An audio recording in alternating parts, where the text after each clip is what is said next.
Et je considère que les probabilités de retracement sont fortes. Et puis, sur des périodes plus courtes, c'est-à-dire en jours, voire en semaines, je travaille à l'achat, tout le temps.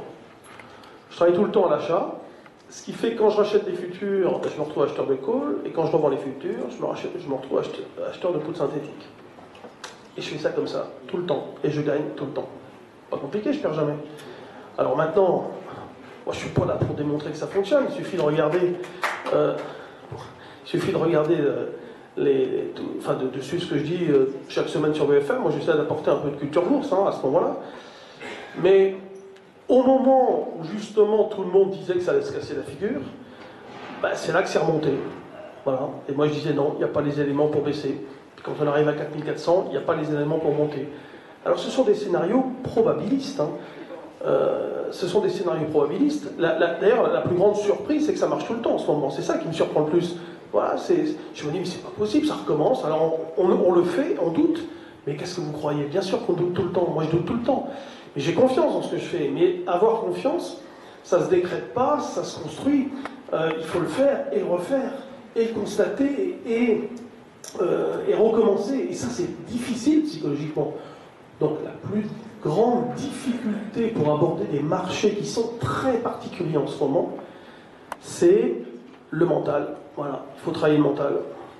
La technique, ça on va dire qu'elle est acquise. Si elle ne l'est pas, il faut bosser dessus, bien sûr. Mais en tout cas, pour des gens comme moi, c'est le mental, c'est là-dessus qu'il faut bosser. C'est trouver une manière praticable, c'est-à-dire une manière d'intervenir sur ce marché qui est supportable par l'homme avec un grand H, c'est tout. Et je vous garantis que c'est pas simple. Il faut imaginer toutes les possibilités de marché et s'y préparer avec un plan. Et après, on déroule le plan. Voilà. Donc moi, je pense que le marché, évidemment, reste haussier parce qu'il l'est, on le constate, ça c'est pas compliqué à voir. Qui peut se retourner à tout moment? Oui, bien sûr. Mais comment on fait pour justement être dans ce retournement? Donc là, je considère que les poudres synthétiques sont extraordinaires. Mais je ne vois pas d'autres solutions. Franchement, je ne vois pas d'autres solutions.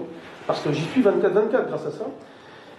Et si ça monte, avec les probabilités de retracement systématique, et c'est vérifié par les événements, parce que c'est ce qui s'est passé chaque jour depuis des semaines et des mois,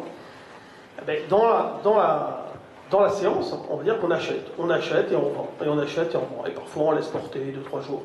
Par exemple, là, je vous avais proposé 4355, on achète si ça franchit, pour aller chercher 4410. Mais pas plus. Donc moi, vendredi soir, je suis revenu à 100% sur mes poudres synthétiques. Ça veut dire que si ça ouvre lundi à la hausse, je ne gagne pas. Mais je ne perds pas, puisque j'ai des poutres. Alors évidemment, on perd un peu, si vous voulez, parce que ça manque à gagner.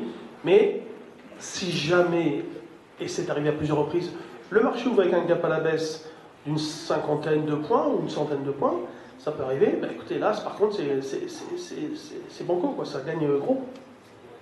Il faut plus vous pencher sur... Vous savez, l'analyse technique, c'est pas de l'astrologie, c'est vraiment... Alors déjà, la bourse, c'est pas une science exacte, c'est vrai, donc c'est compliqué, mais il faut vraiment vous pencher sur la méthode, comment, concrètement, vous allez intervenir sur un marché en toute sécurité. Enfin, en toute sécurité, il y a toujours un risque, mais un risque pricé, bien calculé, etc.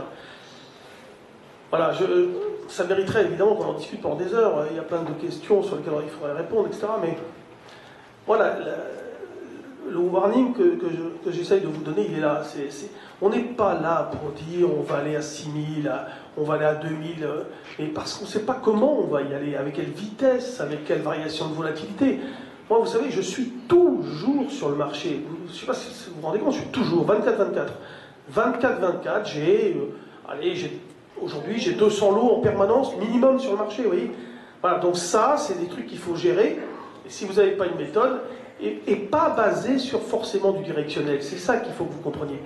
On n'est pas tout le temps à dire je vise du directionnel. Et aujourd'hui, je ne vise pas du directionnel, je m'y prépare des fois mais je ne le vise pas, et j'essaye d'accumuler des opportunités dans des phases de marché qui sont extrêmement étonnantes, et qui vont continuer à être étonnantes jusqu'à qu'on décrypte dans ce message autre chose. Mais pour l'instant, moi je décrypte toujours la même chose. Voilà. Alors évidemment, parfois il y a 200 points, on dit ah, t'as eu le temps, on a pris 200 points, mais on s'en fout. On les repère, on les regarde, on les repère, c'est ça. Donc ça fonctionne, c'est vraiment, ça confirme, si vous voulez, la méthode que j'utilise, parce que je ne vois pas comment on peut faire autrement, c'est tout. Sinon on craque, on pète les plombs, si on n'a pas de méthode. Donc arrêtez, enfin diminuez le côté je devine où on va aller. Penchez-vous sur comment on va faire. Voilà. Oui. Merci Jean-Louis. Jean-Louis a un peu balayé plusieurs marchés en même temps. C'était la S&P uniquement pour l'instant, mais bon, c'est pas inintéressant parce que justement... Les niveaux, on est d'accord. Ils sautent aux yeux, hein. Attendez, ça va, les niveaux, ils sont là, on les voit. Aujourd'hui, de toute façon, on les a marqués, remarqués. Bon, après, on peut déclencher des signaux de vente de différentes manières, en utilisant, comme Témil a dit, les moyens mobiles. Moi, j'aime bien les moyens mobiles, des choses simples. Moi, de toute façon, toutes les décisions que je prends sont sur des choses simples. Parce que plus c'est compliqué, moins on va vite, et plus on hésite. Excusez-moi, mais c'est bien pour l'explication qu'on vous parle. Oui, non, Jean-Louis, justement, essayait de survoler un petit peu différents marchés en prenant et parler à la fois du CAC, et les niveaux dont il citait, c'était plutôt ceux du CAC que ceux du S&P, alors que là, on est plutôt sur le S&P, mais parce que lui, c'est plus un spécialiste du CAC, mais comme il dit, les niveaux se rejoignent un peu, donc voilà, un petit peu. Alors, bon, je vais essayer, moi, de mouiller un petit peu sur ce que je pense sur le S&P. Le S&P, il y a plusieurs petites choses à regarder directement déjà. Si on utilise un petit peu donc le graphique, effectivement, tout le monde est d'accord que sur la graphique long terme, depuis 2009, ça fait que monter. Là-dessus, il n'y a pas de secret, on est d'accord. Premier point. Deuxième point, il faut quand même remarquer qu'il y a deux phases. Il y a une première phase où ça monte très vite, qui est cette phase jusqu'à 2011, qui est une phase où ça monte assez vite, et une deuxième phase maintenant dans laquelle on est rentré depuis le début 2012, et qui est nettement moins rapide. Donc il y a déjà un petit affaiblissement également. C'est pour ça d'ailleurs que sur les indicateurs techniques, on a une divergence baissière qui signifie que ça monte moins vite. Mais ça reste haussier. Dire qu'il faut vendre maintenant, non, évidemment, faudrait être fou derrière. Mais on voit que le marché, alors ce qui inquiète un peu tout le monde, c'est psychologique, hein, c'est pas tellement, c'est au-delà du trading, c'est au-delà de l'analyse technique, c'est de dire que quand ça a beaucoup monté, ça doit s'arrêter, rien ne monte jusqu'au ciel, c'est pas vrai. Tant que ça monte, ça monte, ça monte, ça monte et ça monte. Ça peut monter énormément. Alors c'est vrai que tant que ça monte, on a le sentiment que beaucoup de gens sont en position déjà et qu'il n'y a plus de flux pour prendre des positions. Mais les positions ouvertes aujourd'hui ne sont pas très importantes. On n'a pas le sentiment qu'il y a vraiment un surconsensus haussier. Les gens sont plutôt haussiers, mais ils sont plutôt haussiers dubitatifs. D'ailleurs, vous voyez ici, il y a beaucoup de gens qui sont, c'est un peu topiche, ça pourrait marquer. Alors, ils sont pas très baissiers, mais ils sont un peu topiques, je considère que c'est un peu haussier. Pourquoi? J'ai plutôt le sentiment que c'est un asset psychologique vis-à-vis de la hausse. Dans la tendance, ici, il ne faut pas essayer de vendre. Pour l'instant, il n'y a rien qui ne marque le retournement baissier du S&P, surtout sur le long terme. C'est clairement haussier. Les seules choses, c'est une des règles de base du trading que tout le monde a tendance à oublier, mais pourtant que tout le monde connaît, restez dans la tendance. Positionnez-vous dans la tendance. La tendance, elle est haussière. S'il y a quelque chose à faire, c'est acheter. Alors, est-ce qu'on va acheter immédiatement? Est-ce qu'on va attendre, etc.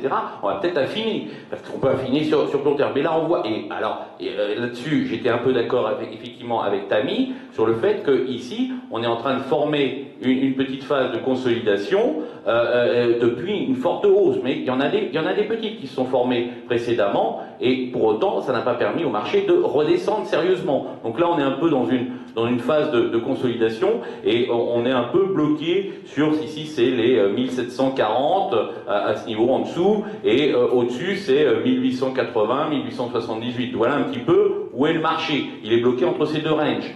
Alors, pour l'instant, si c'est bloqué entre les deux ranges, et que vous avez du S&P, surtout si on regarde derrière un graphique un petit peu plus court terme, donc en daily, donc alors on va se positionner toute cette hausse, là, ici, vous voyez, ici on est à 1600, donc ici c'est à peu près ici 1600, donc c'est cette hausse. Alors, Elliott-istement, on peut décomposer, mais il y a plusieurs possibilités de décomposition, et pour l'instant, ça continue à monter, même si on a un doji, voire doji star, qui serait monté là-haut, pas tellement star, pour l'instant pas tellement étoile, c'est-à-dire susceptible de marquer de bloquer la hausse en tout cas, et qui pourrait signifier qu'on a une pause. Mais la pause n'est pas sérieuse pour l'instant. Effectivement, là-dessus j'étais également un peu d'accord avec ce que disait Tammy, je vais le zoomer un petit peu plus, ici, je ne sais pas si je vais pouvoir mettre mon gribouillis, voilà, hop, mon gribouillis, ici on est, hop, et voilà, on va y arriver, bougez pas, j'y suis presque, voilà, toc.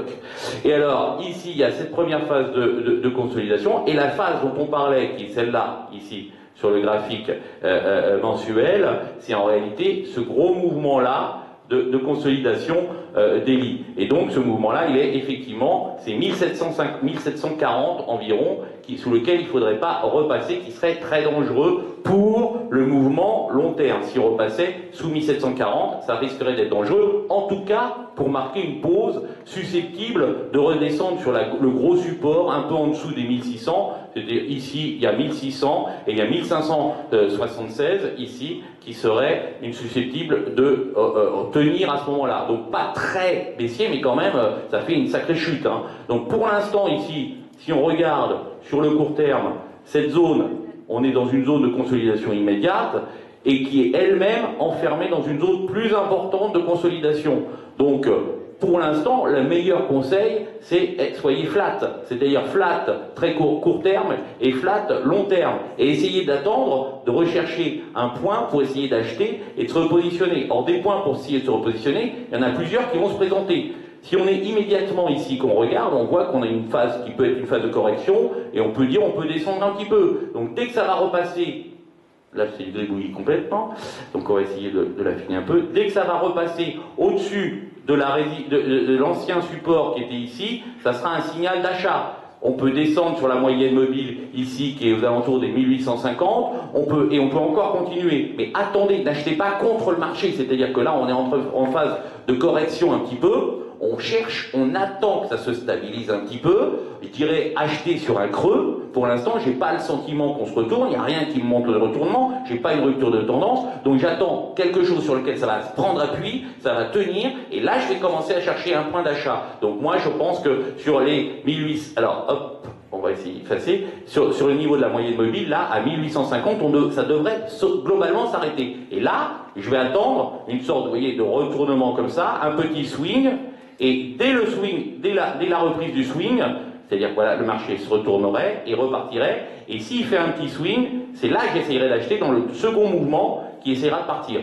Ça, c'est la première solution. Première solution, on est en consolidation, il corrige un peu, j'essaye de me positionner pour essayer de reprendre la hausse, buy and dip, et poursuivre la hausse, et à ce moment-là, on dépasserait les 1900 et pourrait aller facilement vers les 1950, 2000, ça serait possible. Voilà un petit peu ce qu'on pourrait envisager. Autre solution tout de suite, le marché fait pas, il s'est arrêté là sur la consolidation, il casse pas ce point qui est un peu plus haut, qui doit être un peu en dessous des 1850, il doit être à 1800, j'ai pas les chiffres ici, mais il doit être à 1840 à peu près, et si on casse pas ce point-là, et qu'on repart, évidemment, en repassant au-dessus, et si surtout il y a du volume, là on n'a pas les volumes, c'est très très très important, les volumes, on a eu des discussions hier, et bien si ça recasse et ça passe les 1880, on va prendre 1880, 1884 le plus haut, vérifier le top, il y a 1878, il y a 1884, etc. Ces points-là, effectivement, acheteurs, etc. Donc plutôt acheteurs pour l'instant sur des points de support sur lesquels on pourrait se positionner et qui pourraient permettre de jouer la poursuite de la hausse. Pour l'instant, vendre, c'est une hérésie. Sortir parce que ça stagne, oui, j'attends, je dis, ou alléger nettement, parce que je me dis, tiens, là il y a incertitude, il y a une pause, après une pause, il peut y avoir, ça peut casser en retournement, c'est possible. Donc on peut se méfier et dire, ok, j'allège complètement. Je parle du S&P uniquement et pas d'autres marchés éventuellement. Est-ce que quelqu'un avait d'autres choses à ajouter sur le S&P? D'accord. Pas sur le S&P, mais bon, on est dans le même sens. Hier, je ne sais pas pour ceux qui ont assisté, j'avais parlé du gold. Et même si, bon, ils sont normalement inversement corrélés. L'année dernière, on a eu de beaux signaux vendeurs sur l'or. La tendance, pour l'instant, sur une base hebdomadaire, elle est encore extrêmement vendeuse. On a eu ces dernières semaines une hausse sur l'or. Donc une forte hausse sur l'or. C'est intéressant pour nous parce qu'encore une fois, c'est une valeur refuge. C'est une situation également intéressante parce que lorsque le gold monte, ça montre également un signal de faiblesse sur les indices. Et donc nous, on a vécu cette situation ensemble où on a eu cette panique à un certain moment. Il y a eu la Crimée, Bourg-Bot, Poutine qui annexe la Crimée. Et à un certain moment, et donc là je développe, on a pensé au pire. Parce que il ne faut pas oublier qu'encore une fois, là, on a une tendance, d'accord? On est dans l'aspect technique, et donc moi je suis, mais je remercie André parce que pour son super diagnostic, ainsi que mes confrères. Mais l'idée, elle est là, c'est que pour l'instant, tout est bon, tout est correct, tout est bien orienté. Mais à un certain moment, on a eu le gold qui montait, et on a eu cette situation de panique, les marchés qui ont baissé. Donc nous, on a quasiment, les étudiants, on a vendu. Donc ce que je veux dire également, c'est qu'on n'a pas hésité à vendre quand c'était intéressant, donc quand le marché est extrêmement intéressant à vendre, on n'a pas hésité à acheter. On a un biais qui est plutôt acheteur, mais on n'exclut pas cette situation où le marché risque de craquer, d'accord? Et c'est pas quelque chose qu'on va exclure, même si, comme je vous l'ai expliqué précédemment, ça peut mettre du temps. Mais on est sur une situation où le gold est autour des 1300 maintenant, mais il a atteint les 1400. Et pour moi, le point clé sur le gold, et c'est très très important par rapport aux indices, il est à 1450, 1500. Et si ça casse, donc on réintègre une tendance quelque part haussière, le RSI pour moi sur une base hebdomadaire repasse acheteur, et ça vient appuyer notre diagnostic d'un retournement majeur. Donc là, on a eu cette hausse, j'ai eu peur à un certain moment, on était acheteur sur le gold, puis il a commencé à baisser, et ça a permis de soutenir les indices. On a vu les indices qui montaient, le gold qui baissait.